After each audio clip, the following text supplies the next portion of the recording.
Butter juice.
మన షేక్ రోజా మస్తాన్ గారు పెద్ద మనసు చేసుకుని ఎన్నో చారిటీ కార్యక్రమాలు చేయడం జరిగింది. ఈ రోజున ఒక వాటర్ ప్లాంట్ మన ఆంజనేయ స్వామి దగ్గర ఓపెనింగ్ కాకుండా ఈ రోజున దాదాపుగా ఒక 20 మందికి వారు ఆర్థిక సహాయం చేయడం జరిగింది. వివిధ కారణాలతో మన రామాలయానికి విగ్రహ దాతగా అయ్యారు.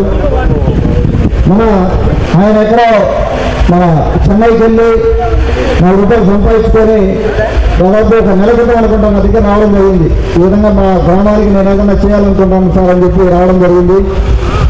అలాగే ఈ కార్యక్రమానికి మర్చిపోయి ఈ కార్యక్రమానికి మన సదస్యమాలు కావాలి శాసనసభ్యులు మన కృష్ణారెడ్డి గారిని కూడా ఇన్వైట్ చేయడం జరిగింది. వారు కనగొచ్చి కూడా రాలేకపోయారు.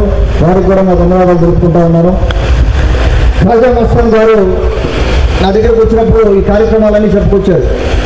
చెప్పిన తర్వాత నేను చెప్పాను, మన గౌరవ ముఖ్యమంత్రి చంద్రబాబు గారు P3 మోడల్ని పుష్ చేస్తా ఉన్నారు, ఎంటర్టైన్ చేస్తూ ఉన్నారు. మన ఆ మోడల్లో కొంతమందిని ఎవరైతే 4 రూపాయలు డబ్బులు సంపాదించుకొని బయట ఉన్నారో లేకపోతే ఊరికి చేయాలని ఇచ్చిన వాళ్ళకి కానీ, అలాగే P4 మోడల్ అని కొత్తగా రోడ్డు తీసుకొచ్చారు.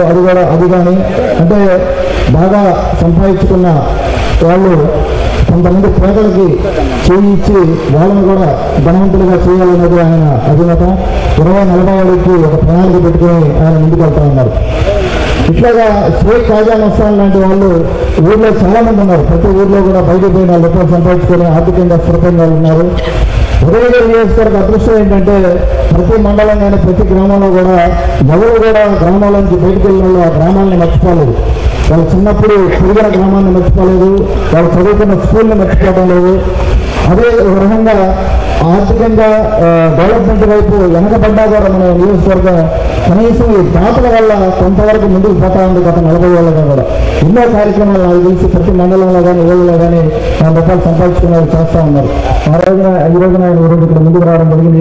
అన్నా థ్యాంక్ యూ సో మచ్. మీకు ఈ కార్యక్రమం ఇంతమందికి ఆర్థిక సహాయాన్ని కానీ లేకపోతే ఇంకా ముందు ఎన్నో కార్యక్రమాలు చేయాలని ఆయన మధ్యలో ఉండి మీ ఊరిని ఆదరిస్తున్నందుకు, అలాగే మన రాజన్న నాయకత్వంలో కానీ మన వెంకటేశ్వర రెడ్డి గారు కానీ మన తెలుగుదేశం పార్టీ నాయకత్వంలో మీరందరూ కూడా కష్టపడి పనిచేయాలని, తెలుగుదేశం పార్టీని ఇంకా ముందుకు తీసుకెళ్లాలని అందరికీ ధన్యవాదాలు తెలుసుకుంటా ఉన్నాను.